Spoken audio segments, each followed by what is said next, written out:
Do you have a tendency to invalidate your entire past? Like, for example, will you get to a place in your life and all of a sudden turn around and judge yourself for everything you have or have not done in the recent past? In this video, I'm going to be exploring this topic, what happens when we shift from one phase of our life to another, and why we have a tendency to basically shit on everything that came before. My name is Adam. Welcome back to my YouTube channel. Before we get started, I just want to let you know I'm doing free breakthrough calls. These are amazing 30-minute calls where we go over your vision for your life, what's stopping you, and some steps you can take to really get into your power and heal. So I'm going to just sum up what I'm talking about right now with a story. But before I get into the story, I just want to outline how this pattern works. What happens in reality is we basically filter everything through the lens that we're perceiving with right now.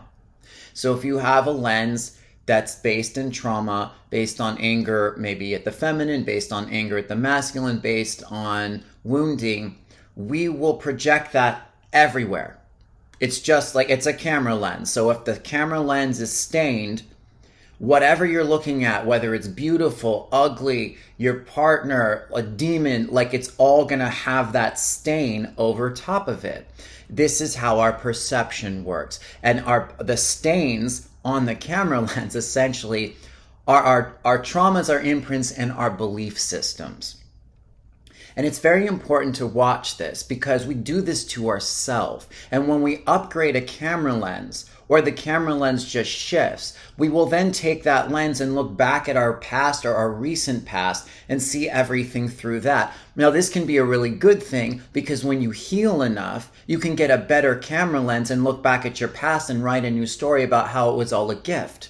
And then you're changing your past, your present, and the future. But this happens very much in the negative as well, and I'm going to give you an example really quickly.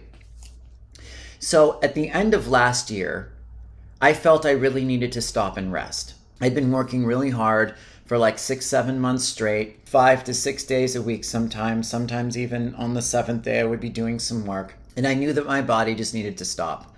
You know, I've been going through these healing processes for many years, dealing with fatigue, dealing with adrenal exhaustion, dealing with all this stuff, and it's getting so much better. But I still have periods where I just needed to rest, and a lot of us do. So I did. I took about 10 days off. And when the beginning of the new year came, I was like, oh, I'm not quite ready to go back into the space I was in before. I still need a little bit more rest. But what began to happen was I started to feel the call to the next steps in my life, to the next steps in my personal life, for my business, for all of these different things. But what I did was and this is what happens, and tell me if you can relate to this. All of a sudden, the energy just sort of shifted. It went from the rest to okay, now I need to get into action again. I need to get into activity, even though I wasn't fully ready. That was like the new directive. But instead of doing what we want to do, which is, okay, this was then, I took a rest, now it's time to move. I took that new lens and I looked back at the last couple of weeks and I went, what the fuck have I been doing? What have I been doing with my time? I've been sitting around, wasting my time, fucking off. I haven't gotten anything done in the last 2 weeks, and I just shat on my entire experience because I was now in a new space, and instead of being in the moment and knowing that sometimes things just shift and now it's new, I had to go back and invalidate myself. This is a pattern that we all have. Who can relate to this? And the thing is, it's a very tricky pattern because we tend to beat ourselves up. We kind of have that filter on in any lens that we have. And this is one of the worst things that you can do to yourself because basically you're stating that you're never enough. You're always doing the wrong thing.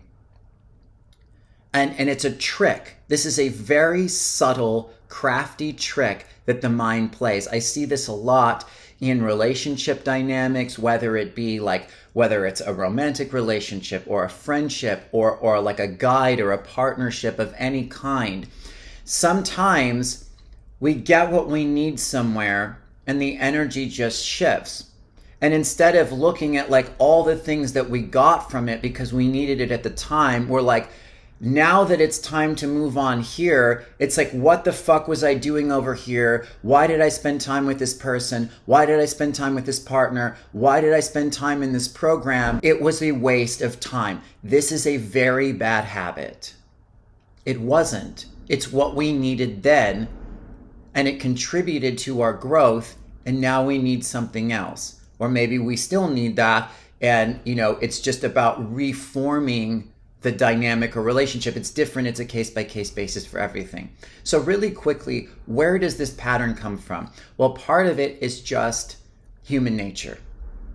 It's just the deep-seated belief that we're not enough and we always need to be doing something more, and we always need to be working, we always need to be improving. And fundamentally, one of the worst beliefs in humanity is fundamentally, as a human, you just do not deserve to exist. You're not worthy of existence. So that's the lens we're filtering everything through. I can break down how every single ideology, from Western religion to Eastern religion to atheism to science to Darwinism, all like boil down to that belief of you're not enough, you worthless piece of shit human. We all have that. This also is very common if you were kind of gaslit as a child, which a lot of us were. Because gaslighting, essentially, the essence of it is invalidating someone's entire experience. I went through this a lot. I love my mother. Everything's great now, but I would get gaslit all the time. And I would do the best I could to be a good kid when I never really did anything wrong. And then I would get in trouble for nothing. But then, even when I was trying to do better, when I didn't even do anything wrong, she would always kind of go back and just wipe away everything. And she would bring up issues from the past over and over and over and over again that I thought had been resolved. So one, I hadn't done anything to begin with. Two, even when I had done what I thought was the improvement that was necessary, she'd then get mad and erase it all, and would cause this pattern in me that just started running to always be invalidating everything that I did. And then I have a tendency sometimes to draw that in from other people. So they will just reflect that back to me, and I'll do all this work and, give as much as I can, and they'll just invalidate everything and act like nothing ever happened. Who can relate to this? So my advice on this one would be to look really where you were gaslit and where you are now invalidating all of the work that you do and have done, and how you're perceiving your reality through that lens. And the antidote to this is to count your wins every chance that you can. Something that was recommended to me recently was writing out like your 5 wins for the last year, your 5 biggest wins and accomplishments for the last year. And then write out your 5 biggest wins for the last week. And then write out your 5 biggest wins from yesterday. Because when we do this, we start training our mind to see what we have done. Because it's all a perception, it's all just a lens. You can see anything through the lens of invalidation or validation. It's up to us.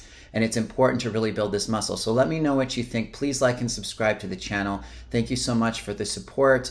I have a free energy clearing in the description below if you want to download it to help you with some of your, energy work stuff and trauma. Other than that, I look forward to next time, and peace.